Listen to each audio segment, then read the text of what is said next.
welcome to the Sidelines with Sarah of the Pitch 617. I'm here with Lauren LoGrasso, and she is a woman of many trades. Does she not do podcasting, producing? She writes songs. She's a songwriter. She sings. Welcome to the show. What is it? Oh my gosh. Well, I'm not a pharmacist like you. I'm like, you don't want to be. I'm blown away though. I think it's so cool that you do so many different creative things too. So I feel very much in good company and like I'm with a kindred spirit.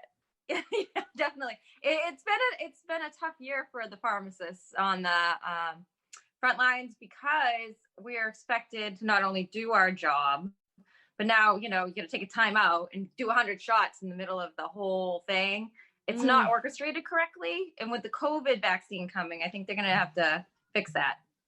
Yeah, definitely. You can't be in two separate places at once. And they expect that. Yeah. Believe me. We got to revamp things here, just in general. Yeah, it's not fun. But the other fun thing is, you're a singer-songwriter, and I have a show one-on-one with Dr. Sarah. So I've been in and out of Nashville. Well, not this year, but I interview a lot of the country music artists. So, hey, buddy. And it's a lot of fun, but because of the pandemic, it's taken, how's that affected you doing that? Because I'm sure you had to, all these parties for your EP and everything went. Yeah. Well, my goals for this year were definitely curtailed in certain ways. My goal was to travel, which didn't happen, honey buns. I wanted to go on a tour. Also didn't happen. I wanted to have fun and enjoy my life. Now I have found ways to do that, but definitely not in the ways that I thought I would. I'm like, this is the year of play because all I've done my whole life is work so hard and I have no work-life balance. So I'm going to play and have fun. Yeah. And it's weird. Like the first maybe 4 or 5 months of quarantine, I was working constantly. Like I had no work-life balance whatsoever. I would wake up at like 8 and then keep going until like 8 or 9 p.m. at night. And I think I was in Michigan for a long period of time. So I'm in Los Angeles now. I grew up in Detroit. I spent 4.5 months of this quarantine basically re-entering the womb. It was amazing. In a word, exquisite. I have no idea how hard life has been living on my own in Los Angeles these past 9 years. And so, from that aspect, it was just like a dream come true getting to spend all that unforeseen time with my mom and dad, who are my favorite people in the world. But definitely career-wise, it took me on a different spin because I thought I'd be playing a ton of live shows and that's just not a thing. It's just not gonna, and I just feel like it's not going to be a thing anytime soon, maybe next year, later in the year. Yes. No, you're absolutely right. For sure. Because singing is a super spreader too. So it's like basically the worst thing you can do. I did, though, I will say recently play a live show with people around, social distance, downtown Burbank. There's like a street that they've just completely closed off. And it was, I forgot life could be that good. I really did. I was like, I forgot what it felt like to perform and have somebody respond to that. Right. And like sending a heart on your Instagram live. Exactly. And then you're doing the lives and you're like, okay, is anybody joining today? Like you never know. I'll just wait. I'll wait. No, I'll just tune my guitar. I'll wait. Oh wait. You're like, I'm stopping this. No more waiting. This is awkward. But I mean, it is a struggle. And like we were talking about earlier, now we have the CMA awards coming and a lot of the artists that are coming up with COVID. There's one like Florida Georgia Line, one of the guys has it, Lee Bryce, so they can't perform. Yet you have all these people who are like yesterday, they're like, oh, the election, everybody was out celebrating, so we should get back to music. But I just don't think that's gonna be we all want it back, believe me. Yeah, I don't know. I honestly don't know what the right answers are to any of this. Like, I wish somebody would just like come out and definitively say like, you can do this, you can't do that. You can do this, you can't do that. But I think that the issue is there's so much mixed information and we don't have a clear narrative going on right now as far as like one voice of reason. So hopefully things like that will improve in the future. But yeah, I don't know. I think for everyone, when I first moved to LA from Michigan after my 4.5 months with my parents, like my human security blankets, I was trying really hard to completely quarantine, like to not leave my house, and I did it for a while, obviously, because I traveled. But I Right. finally realized, like, if I don't see people at least like outside, like I in a know. safe distance, I'm going to die of loneliness. Like, Exactly. and if I die of loneliness and like I'm struggling with my mental health, it won't matter that I kept myself safe. So I think we do need to find a balance, but I don't know what that is. And we have to keep people safe. We can't be spreading this. So Right. I don't know. I don't know what I the know. right answer is, but we have to be safe about it, because I think as an artist or like an event planner, how terrible would you feel if you had an event and then it was a super spreader? Mm-hmm. I know. It's just a crazy time for all of that. But yeah, I agree. Like, you know, when I see my friends, I eat outside only. Like, I won't go inside. You Yeah. know? And we can't even do that here. So we just go outside. But Oh, you can't eat yeah, inside? there's no indoor dining in Los Angeles. No, Oh, we're all I didn't know that. outsiders. No, but that's not actually a bad thing, because there was like super spreader stuff in Wuhan when this all started, and it got in the AC unit and people got sick. So it's all about air circulation. Ugh. So scary. I Yeah, know. yeah. And that's the benefit of being in a warm climate, is we do have the luxury of like going outside and going on a walk Right. with a friend, you know, whereas as things get cooler in the Midwest, that's not going to be possible. So, Or Boston. yeah, chilly Billy. Yeah, I'm not looking forward to it. It's like we got through March and like all that kind of sadness and depression, but I'm like, Yeah. oh my God, here we go again. If only we'd known that was the tip of the iceberg, you know? I know. Like we were like, oh my God, we're sacrificing. This is so hard. I 2 know. weeks into quarantine, I look back and I'm like, honey, buckle up. Here we go. Yeah. Here goes my barbell up.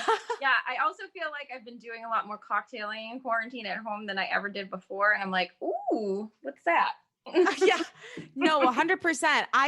You know, what's weird. So I'm now getting like a little bit, I don't want to say smaller, but basically, yes, smaller again.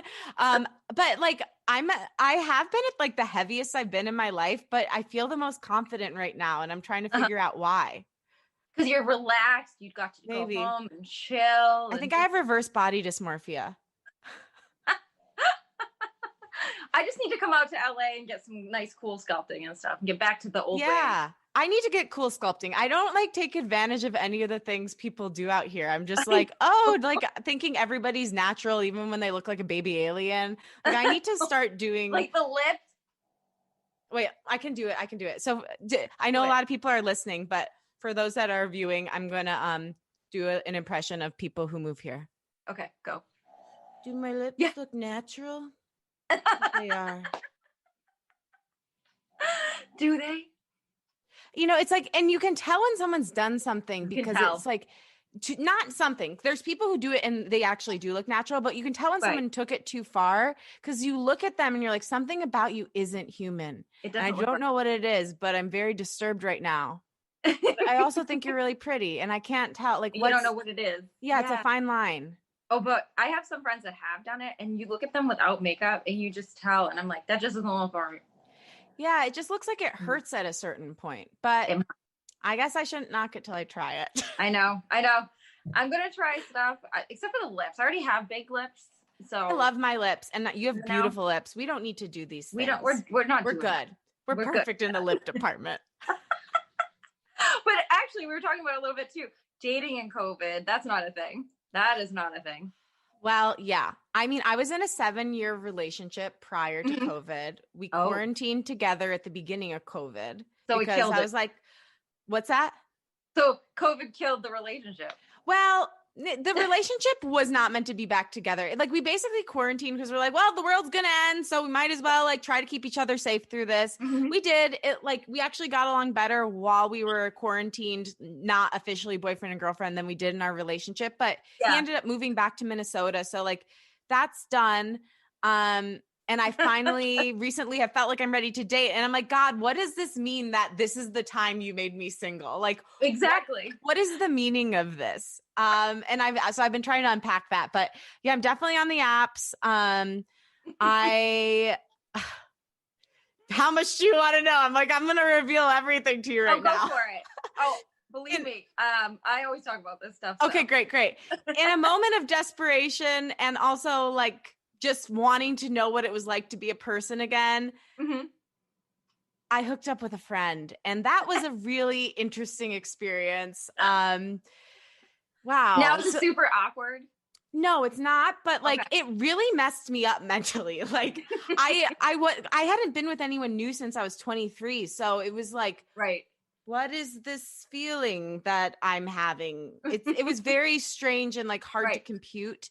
Happy I did it, Mhm. but definitely confusing. And I think too, because we're in this weird time, Right. everything's so much more intense. Like the highs are way higher and the lows Mhm. are way lower. And there's Yeah. so little to look forward to that when you have like this A one little little thing. morsel, you're like, oh my God, This this is could be a thing. Yeah. And so, and I think it was also really, I recently heard you're not supposed to use the word triggering. I don't 100% know why, but I'm going to just I don't say it. And I'm either. sorry if it's offensive, but Why is that? it was very triggering to me because it reminded me of like my high school experience where I was in love with my best friend and Mhm. he didn't love me back.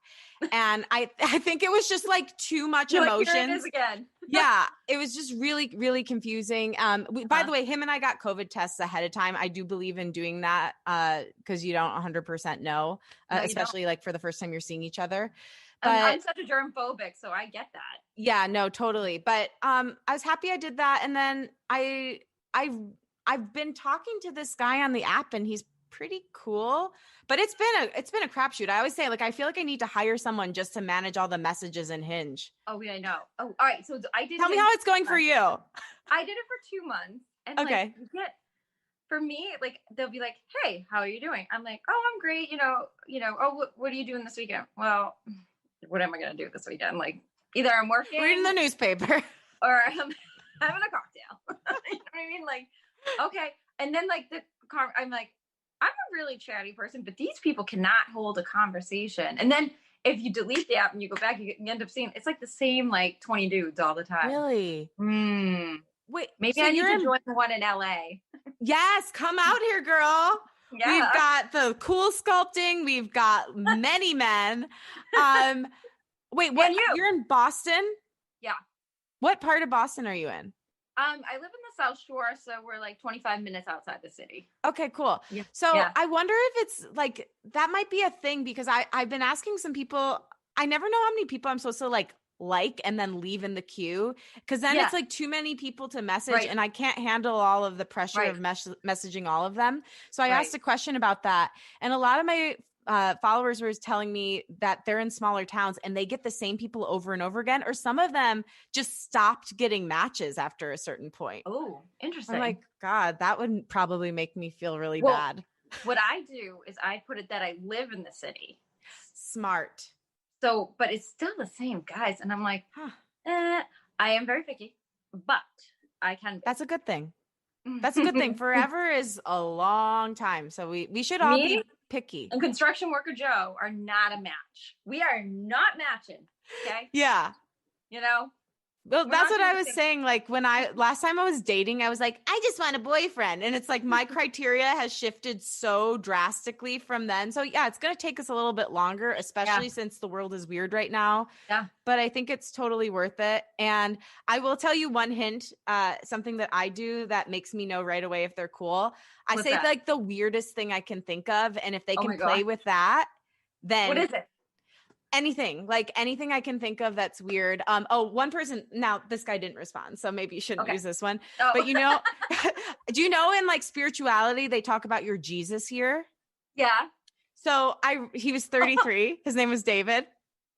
Your Jesus year is when you're 33. And it's like, it's the year Jesus basically did all of his amazing, for anyone who doesn't know, it's the year Jesus did his amazing work and like really stepped into himself, but also the year that he was crucified. Right. So it's in spirituality thought to be the year you fully step into yourself and like have this immense spiritual growth and like come into who you are. But it's kind of a niche thing to know. Yeah.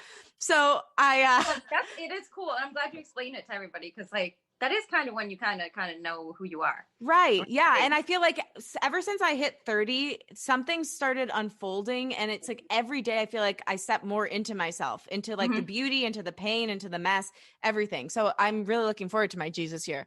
But I reached out to David. I surpassed mine. I'm still the same. You look so young. I would never know. I thought you were maybe in your late 20s. But I reached out to him and I was like, hey, David, how are you? How's your Jesus year going? And he's like, freak. Bye. Yep. He didn't say anything, but I made a whole thing out of it. So I've been like going to my Instagram after I'll do these funny things on the dating apps and updating people on how people respond. I love So even if you don't get a response, you get an amazing story and we make ourselves laugh, which that's the only relationship we know we're going to have forever. So I say go for it. You're unleashing your inner creative, which is your That's podcast. Right. Yes, I love the transition. Beautiful. So tell us about like how that started. And speaking of that, I mean, you have produced some amazing ones. Maria Shriver, Lauren Conrad's. Yeah, I love Sidelines with Sarah is next, maybe. Yeah. Oh, yes. It sounds like fun. Yeah, I love podcasts. I always say audio is the most powerful medium. So as you mentioned, I'm a singer-songwriter. I also, as I was like first moving out here and like doing gigs, would listen to talk radio and fell in love with radio. So I've wanted to have my own radio show really since I was in high school, but it really started actualizing as a dream when I moved here. And so my podcast is called Unleash Your Inner Creative. The tagline is that it is a show to help you make creativity the filter for your life, to redefine your relationship with fear by taking it out of the driver's seat, step more fully into the essence of who you are, and claim your right to have a dream and take up space. What all that means is it's basically a show to help you be your most creative self and self-actualize and work on your own self-development and like mental health, anxiety, all the things. Which is a great thing for right now. It's so necessary. And I mean, I started it because really what I always say is repressed creativity is the cause of so much of the world's suffering, whether it's not going after a dream, not pursuing a relationship, not having a child, like never being your full self, because that in and of itself is creative. I've seen so many people go into deep depressions because they've been repressing their creativity or repressing their deeper self. And the other reason is because in 50 years, 80% of all jobs are going to require creativity as one of the skill sets. It's one of the few things that AI can't replicate. So it's not just like this fluffy, fun thing that helps us have better mental health. It's also a really, really necessary life tool and life skill. Right. And it's true. It's like, and I agree with that thing. Like, it was like, okay, here came the COVID and I can't travel anymore. And I don't want to travel to Nashville. It's COVID capital right now. But so I was like, well, what are we going to do to reinvent ourselves? So we're going to do a podcast. Right. You know? Exactly. And you had to be creative. You had to think, what can I do that still like scratches the itch of what this particular part of my life was, but does it in a different way. And I think, I mean, it's amazing seeing some of the businesses that have come out of this. Like, I think I read something online that said, this might not be the right statistic, but it's something like above 70% of all businesses are started during economic downturn. And I really think that's because people have to get creative. You have no choice. But I want to help people cultivate those skills, not only for when they have no choice, but for when they do have a choice, and for when they do have a choice to be brave enough to make it. Yeah. And that's absolutely true. You just have to. It's like me, I don't feel my destiny is being a pharmacist. I think that was the safety net. And I always say that to my parents. I go, you pushed me to do that because I belonged on doing the news broadcasting.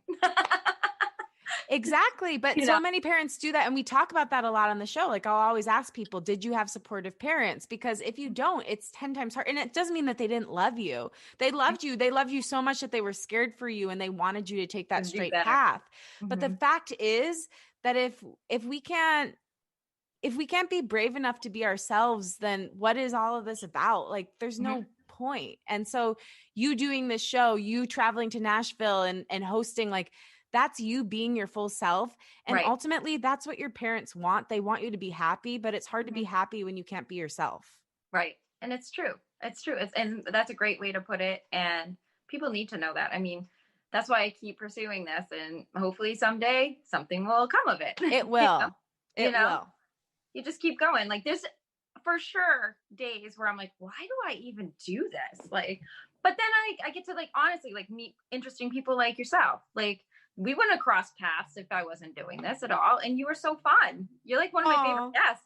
Oh my gosh. Well, I feel honored. You're so easy to talk to. You're incredible at what you do, but it's true. And yeah, you just got to keep putting yourself out there. And I mean, I remember when I first moved here, my dad's like, well, how long do you think this is going to take? And I'm like, Dad, I don't care if it takes till I'm 80. I will never give up. And I don't know what ethnicity you are, but one of my mentors once said to me, he's Italian too. He goes, you know, that's a good thing about Italians. We're just too stupid to quit.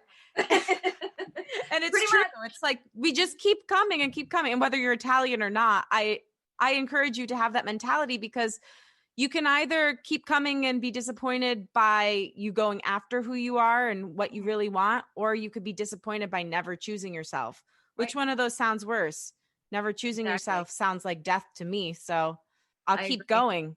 I agree. Because if I have to do pharmacy another 10 years, I might just be done. Yeah. And you won't, because you've got this goal and you've got this dream and you're putting in the work. And if one thing doesn't work out, you shift and change and do something else. I mean, it's about creativity is not just about like actually doing the thing. It's also about being adaptable.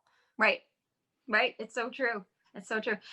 And speaking of that, like, how did you get in, you know, you have your podcast. How did you meet these other girls and start helping produce them? That is just so cool.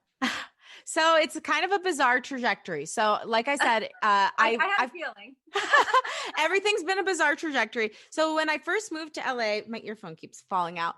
When I first moved to Los Angeles, I had an internship. I decided to stay here to pursue acting. That's what my degree was in. I got a BFA in acting, a BA in communication. Okay. I had never written a song when I moved here. That was not something that I knew how to do. Kind of born out of like the rejection of acting, I started writing music. I started gigging. And like I said, I would listen to these radio shows and I just started falling in love with it because I was super depressed at the time, super homesick at the time. And I'd listen to these shows on Sirius XM and it made me feel like I was back home because one of the hosts was from Michigan and he would talk about all this Michigan stuff. And so I would pretend like I was back home driving on the 696 freeway and it just made me feel less alone. And I, at that point, I just kept saying, I want to work at Sirius XM someday. I want to work at Sirius XM someday. I didn't know anyone there, didn't have any connections, but I just kept telling people that. And you manifested it. I kind of did. This is one of the definite manifest things in my life. I ended up doing a SAG after radio play. So like basically you would get on stage and you did like radio plays that they used to do back in the day before TV was really a thing. Okay. But you'd perform it in front of a live audience. So I met this guy named Townsend Coleman and he introduced me to this woman, Carrie, who had been a big radio personality here in Los Angeles for like 20 years. Okay. She introduced me to my radio coach and she started training me and really made me believe that I could be a host. Her name's Valerie Geller. For anybody, I mean, if you're interested, like I highly recommend her. She's incredible. Oh, that's awesome. She helped me put together a reel. I ended up just like starting to get into my head that I could actually do this, which was such a huge step, all the while still saying, I want to work at Sirius XM. I want to work at Sirius XM. I started working at this place called AfterBuzz TV. I had submitted, I put in an audition video. I got cast or hired. Okay. They took me on. I volunteered my time as an intern. Then I started producing a little bit for them. Through that, I was able to meet the founders of the company, Maria Menounos and Kevin Undergaro. I told Kevin that I wanted to work at Sirius. Yes, Boston people. I told Kevin, I want to work at Sirius XM someday. He said, I might have something for you. No way. I was like, oh my gosh. So I emailed him. Long story short, he introduced me to this woman, Serena, who was the VP of female content at Sirius XM. She just happened to be the person that produced every show that I fell in love with that made me truly, truly want to work at Sirius XM someday. Yeah. So I was like, oh my God, it's my radio Jesus. This is amazing. I went home. I pitched her over 50 ideas for Maria's Sirius XM show. And she created a position for me at Sirius XM to start my role in radio, which was an associate producer position. I got to be on air with Maria, and that's how it all started. And from Sirius, I went to the company I'm with now, which is Cadence 13. That's amazing. What a journey. Really twisty turny. And then we're with Maria, who's from here. I know, right? Yeah. So random. Yeah. So I love Boston people. I've had a few of my best friends are from Boston, had a lot of Boston folks in my life from working with Kevin and Maria. And that's amazing. Y'all are true blue. Yeah, that's for sure. Yeah, we are blue. We voted blue. Yes, thank God.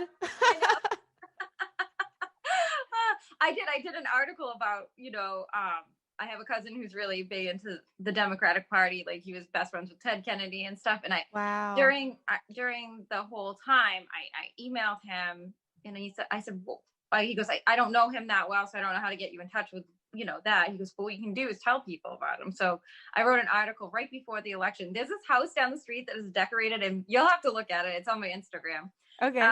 In Biden gear. And I knocked on the door, and I'm like, hi, can I use your house for my article on my Instagram? I know this sounds weird. She was so excited. She goes, oh my God, let me fluff up the pillows and all this stuff.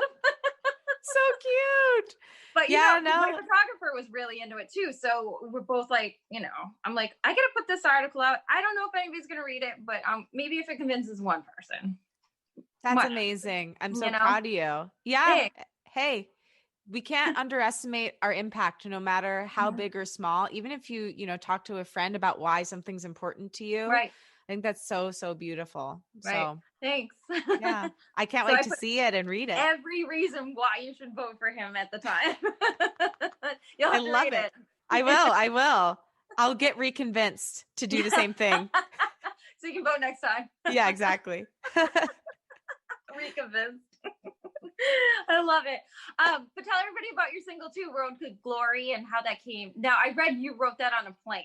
Tell them the story. Yes. So I have 4 singles out now, which is wild. So I have Road to Glory, Rise, Like a Bomb, and Freak Show. So Freak Show is the most recent one. Definitely go stream, download, do all the things for that little puppy. But Road to Glory is a really cool story. So that was written over the course of years. I first had the idea on a plane though. So I used to do auto shows. Do you know people do those for a living? Like, you travel with a car company and then you talk on the mic about the cars at all these different car shows. Mm-hmm. So that was one way I supplemented my income when I first moved here. Right. And I was on the way to Cincinnati, the Cincinnati Auto Show, which is weirdly one of my favorites. WKRP in Cincinnati. That's right. But it was a lot less glamorous. So I was on the plane, and all of a sudden I kept getting dun, dun, dun, dun, dun, dun, in my head. And I'm like, what is that? So I couldn't shake the melody. Any good song will not let you go. It keeps knocking on your brain and heart's door until you let it out, because it just wants to be one with the universe. I love hearing this stuff. Yeah. Mm-hmm. So I kept going back to the bathroom and recording into my voice memos. The cleanest place on earth. Cleanest place, especially now. But I kept singing into my voice memos, and I look back on it, and I got the whole chorus in that airplane that day. And I always say, I think the plane is a great place to write, because first of all, you can't be bothered by many of the things that we are inundated with in the day-to-day world down here. And also you're closer to God. And I think the altitude does something to your brain. So the 3 reasons are why I think that song came out. And then I came back, finished it up with a friend. He helped me figure out the chords. And then it kind of sat on it for years, reworked it, and then put it out it was about a year ago now, 2019. And it's actually a really good song for what we're in now, because while I know I'm very hopeful, you're very hopeful about the election results, there's so much work to be done. And I do think that there's so much work to be done on healing, not just the people that have felt betrayed by the leadership over the past 4 years, but even the people that have been engaged with the leadership over the past 4 years. It's I'm kind of blown away by the fact that saying you shouldn't dehumanize another person because they voted for someone is a controversial idea. And I get that there have been many ideals supported by the opposing side that did dehumanize other people, but 2 wrongs don't make a right. That's a saying for a reason. Doing to the other side what has been done to you will not help your case and will not help your equality. It just won't. No. And so I'm really engaged right now with what I like to call social justice, SOULCIAL. It's justice that comes from the soul, that acknowledges that we are all spiritual, soulful beings, and that some of us have gotten away from that. Some of us have gotten away from the fact that we're all connected.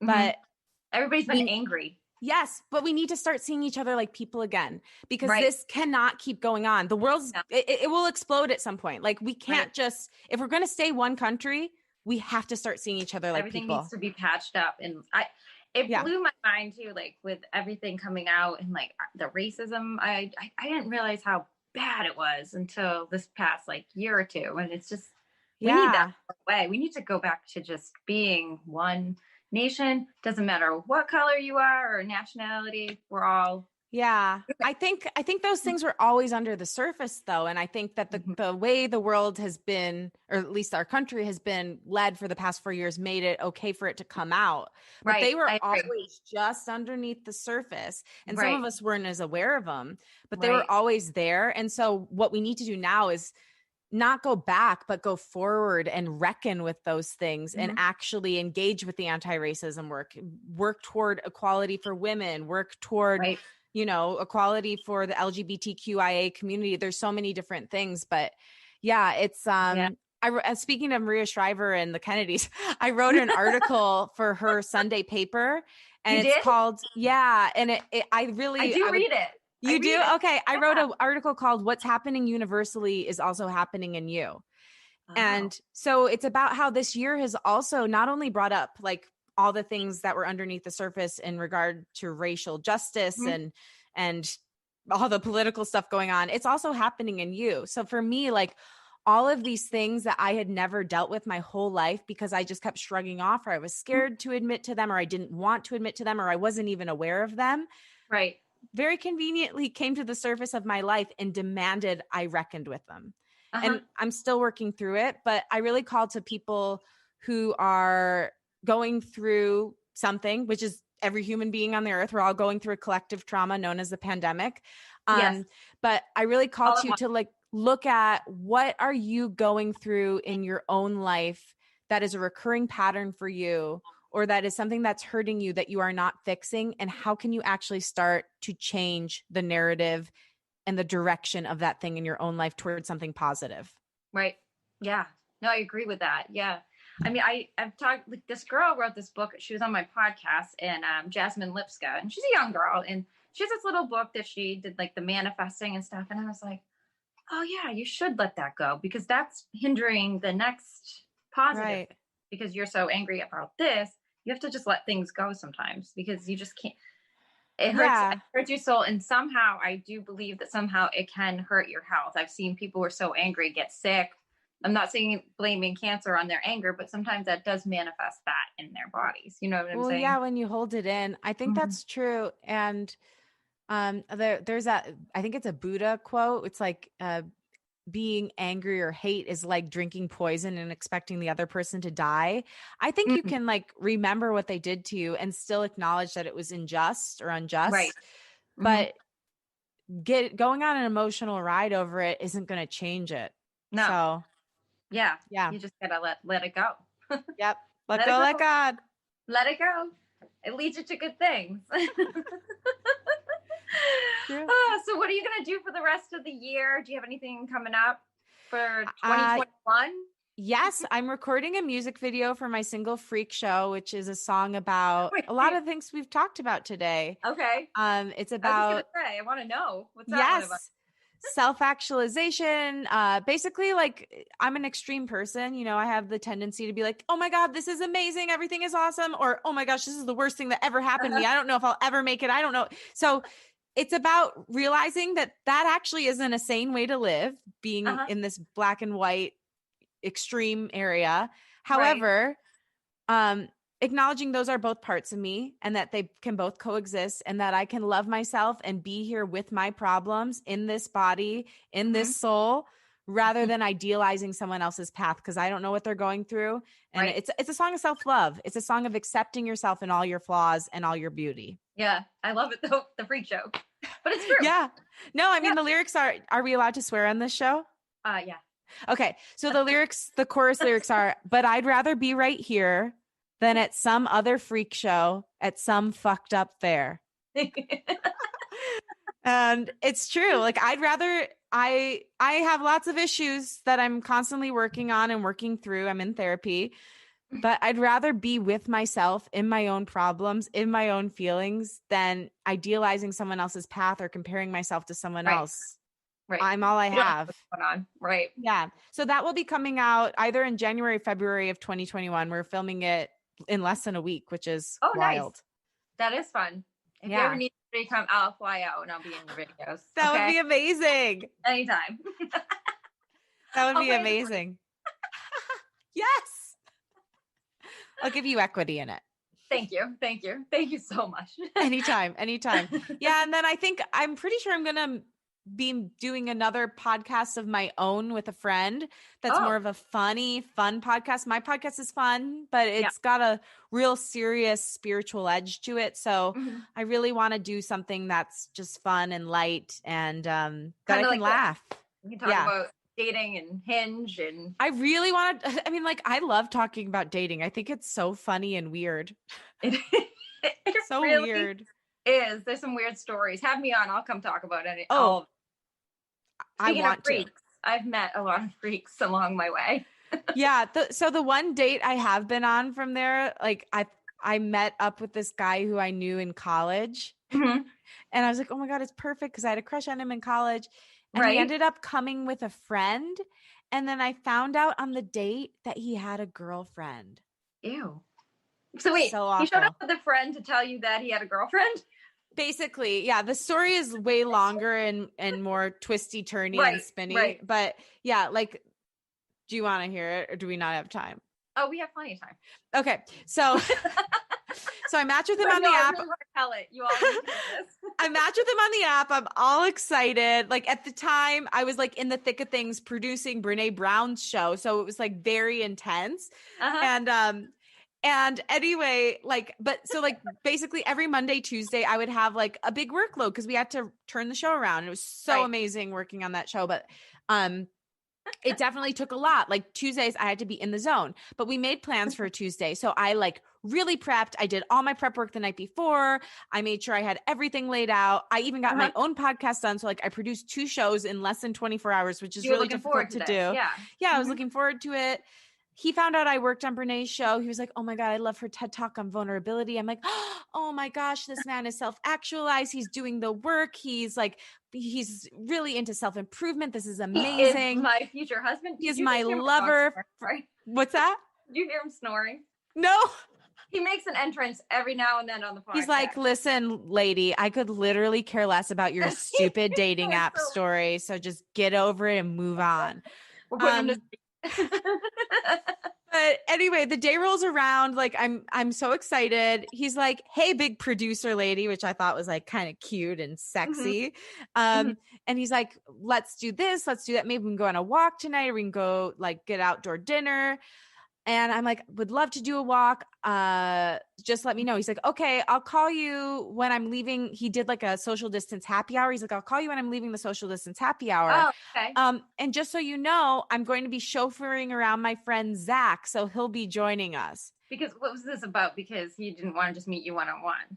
So let's backtrack for a minute. Prior to this, I followed him on Instagram. He followed me back instantly. And then this girl instantly followed me back. And I was like, weird. I click her. She's followed by him. I'm like, could be a coincidence, but it feels unlikely, but I'll let that go for now. So anyway, he's telling me what it is. He tells me Zach is coming, and I'm just like livid. And also, like we talked about, every like big exciting thing or every little exciting thing is so much bigger because we don't have that much to look forward to right now. So I actually started crying when he told me Zach was coming. I'm like, this is the first time I'm putting myself out there in years. And you're like, boy. Yeah, and he's bringing in a guy with him. I'm like, so clearly he doesn't like me. I feel rejected. This is bullshit. Finally, I write him back and I'm like, okay, yeah, let me know when you and Zach are getting near. Yeah, now you're annoyed. So then he asked me to go to dinner indoors, but I was not even seeing anyone at this time. So I'm like, I'm not going to dinner indoors and risking my life for some guy I don't even know. And this guy who I thought was into me. Exactly. Who isn't. So anyway, he finally is like, no, I'll just bring some tortellini to your backyard. We'll have like takeout. I'm like, fine. I'm not going to say no to free tortellini. They bring it to the backyard. I'm like 1 White Claw in by the time they get there. Cause I'm like, I'm not putting up with this bullshit. So they sit down in my backyard, my parents' backyard at the table. My mom and dad are so sweet. They like bring out a bottle of wine.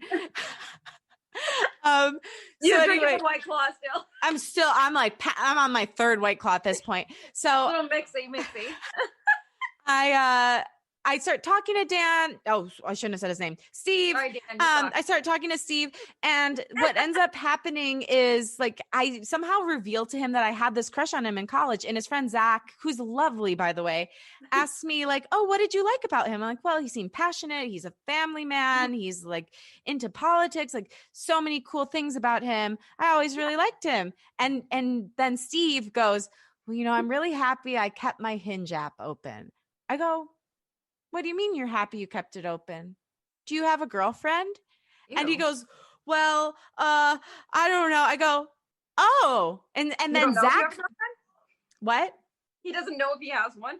Well, Zach, my main man, goes to him, "Be honest."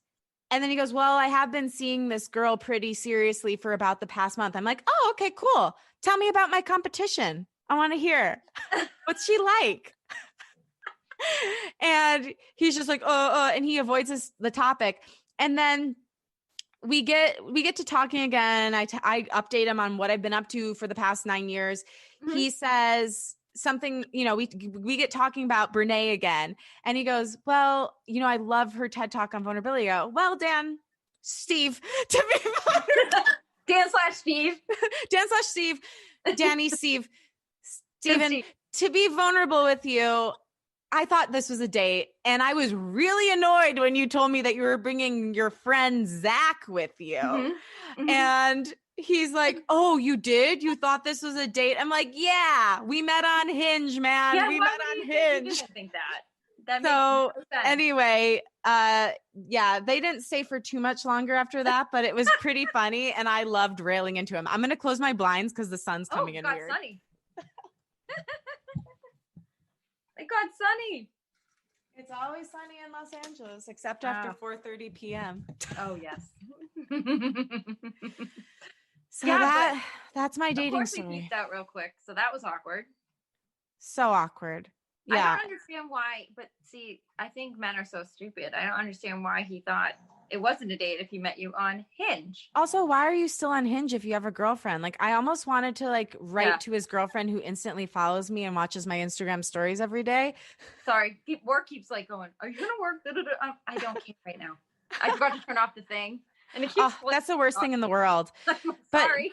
But I like after that happened, I almost wanted to reach out to her and be like, "Yo, do you know your dude's still on this app?" Like, if you're really is it the girl that followed you think? Yeah, no, it is a girl that followed me because I questioned him about it. I go, "I think your girlfriend followed me earlier." And he goes, "Yeah, I think she did." He said he told her he was meeting up with a friend from college. I'm like, "Well, I hope you told her how we met," because here's what I would have done if I was in his position and I accidentally left the app open. I put that in quotes for those who are just listening. Whoopsies. So what I would have done was delete the app, reach out to me on Facebook because we're Facebook friends, and say, "Hey, I saw you on there. I would love to reconnect. You were always so great in college. It'd be really fun to hang out as friends sometime." Yeah. Right. I would have said yes to that. I really did like him and think he was a great person. So, and I was home. And I could use a friend. Right. A friend. So, yeah, for real. Well, I found a friend. That didn't work either. Yeah, that didn't. I know. It's just they're so bad, but I always feel like they're always looking for something better per se. So they keep that open. I don't know what it is. I think some guys, there are definitely evolved people. I think that the issue is I would love to play the song for you. I wrote a song called "Pretty Little Boy with Your Big, Big Toy." Yeah. After my recent experience, and it's about F-boys, but I think the issue is they're emotionally stunted, and instead of looking at themselves and their own issues, they're like, "Oh, girls are just crazy." Right. And it's like, no, dude, we're done with that. We're done with that phrase. We're not saying girls are crazy anymore. Right. Like the second verse lyrics are, "Pretty little boy with your big, big toy. Have you ever looked inside of yourself? You blame all the chicks, say that we're sick, but you never work on your mental health. You can't fill the hole deep within your soul, so you put it in everybody else. Pretty little boy with your big, big toy. Oh, your silence is one of your tells." So it's like, it's so true. Pick up the mirror, work on yourself, and tell her with your words that you're not ready for something. Right. Like Instead of like, let's go back to the 3-year-old thing. Literally, honey, use your words. they don't, well, now that with the social media, they can just like ghost and just not like, they don't have any social grace. Yeah. They don't have any politeness, I find. I think a lot of them were so coddled and spoiled in their the ones that are in their 30s, no offense, guys, and a lot of them need Adderall to get through the day. So let me just put it that way. There is some kind of disconnect. Maybe it is like them growing up with, computer games. It's a whole different world. So basically, I'm going to have to date somebody in their 50s. Hey. There you go.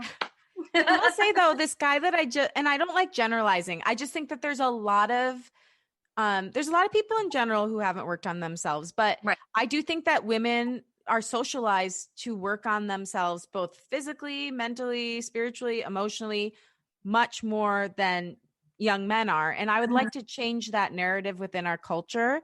Right. And I do want to say, like, just to give it out to the boys, like I actually had a Zoom date it was FaceTime date with someone last night, and he's in therapy. Like he knew his love language. Like he's a great communicator. So wonderful, wonderful men do exist. Right. But it shouldn't be this hard to have a simple conversation with someone. And it just shouldn't be this hard to communicate. Yeah. And you're right. That's the best way to put it. That's, I guess, that's my insight to what I see. But like what you're saying is you're right. They don't know how to communicate. It's a simple I mean, even with that friend of mine who I had the situation with, like it was quite the situation. It was as much of a situation as anything can ever be a situation. I very clearly said to him, though, I'd like to get together again. Wink, wink, nudge, nudge, in very clear terms. Yeah. Okay, you want to know what he did? What? Loved the message and said nothing. Loved it and said nothing. That's like the new worst thing is those stupid clicks. Oh my God. You want to drive someone crazy? That was worse than saying nothing. I mean, maybe not worse than saying nothing at all. Okay. But it's way worse than saying okay. It was worse than saying no, because I'm like, what the F does that mean? It doesn't mean anything. What? Like, so do you feel lukewarm about it? Are you trying to placate me? And then I later found out he's like, oh no, I was totally into it. I just didn't know what to say. Like, yeah, I want to do it again. I'm like, yeah, that would have been the fucking thing to say, man. Like, say that. Say that, not heart emoji. Yeah, but he admitted, he was like, I'm sorry, I guess I'm just a terrible communicator. I'm like, yeah, well, you are, Dan. I'm like, yeah, I'm like, you're my friend. So I expect like a better level of honesty and transparency with you than I would with a random guy, because you've been a close friend of mine for years. Right. So anyway, I like it was nice. Yeah, it's nice at least that I could have that conversation with him because I know him. But it's like for all these like random dating app guys, if you're listening, I just want to tell you, just use your words. Just do use it. Your words, boys. Just use a word. We're not going to get upset and go all crazy on you and cry. No. We'll be grateful for the transparency. So, and for all the good guys out there, thank you. We love you. Tell your friends how it's done. Tell your friends to call the two of us on this show right now. Yeah, that's right. Or if you're available, even better. Oh my God, that's so funny. Lauren, this was so much fun. I'm going to have you back on because we're going to have to talk about more dating life. Oh, please. I'm chock full of stories. I know I've been writing so many songs since all this occurred. So yeah, maybe I can come back and we can talk. We'll sing the song and then we'll debrief what it was about, the situation it was about. Yeah. We'll do songs and storytelling. You stay in touch with me. I'm sure we're going to stay in touch. Actually, I'm going to need your number later. And we're going to let's be real life friends. Yeah, I know. But that would be so much fun to hear you do that. Because I think all the women who listen, a lot of girls listen, they will be laughing hysterically. Because like, it's just so funny to hear because you're not the only one going through these weird experiences, like double dates with the two guys and yourself. Yeah. And they were both taken. And then I was like, I'm kind of getting into Zach. But then I found out he had a live-in girlfriend and 2 kids. But I liked Zach. Out of that situation, I would have picked Zach because Zach was honest with me and he was on my side. Yeah. So people are so bizarre. So bizarre. Yeah. So bizarre. Yeah. That song from the 90s really said it best. How bizarre. How bizarre. Yes, it is. Living in a bizarre world. Going on a drama in the hot, hot sun. I also need to know what you drink for caffeine because I need a little bit more of that. Oh my gosh. Well, I drink Chameleon cold brew. This is not an ad, but I'm obsessed with them. It's all organic. And now that I've had Chameleon cold brew, I can't go back. My standards are too high now. It's like my dating standards. In my 20s, I would go to 7-Eleven. Now I need that Chameleon cold brew, baby. The real thing. All right. Well, thank you so much for doing Thank you. this You're today. delightful and you're amazing at what you do. And I hope you always, always keep going till you get to your dreams. I believe in you. I end every podcast by saying, I believe in you, but I really do believe in you, Sarah. And I think you're a wonderful person. Mwah. Thank you Wish so I could much. give you a big hug. I know. Soon. We'll do cocktails over Zoom sometime. Yes. Zoom tails. All right. Good. All right. Well, we'll talk soon. Thank you for joining the Sidelines with Sarah and not Manny today. We'll see you guys soon. Bye, Lauren. Bye.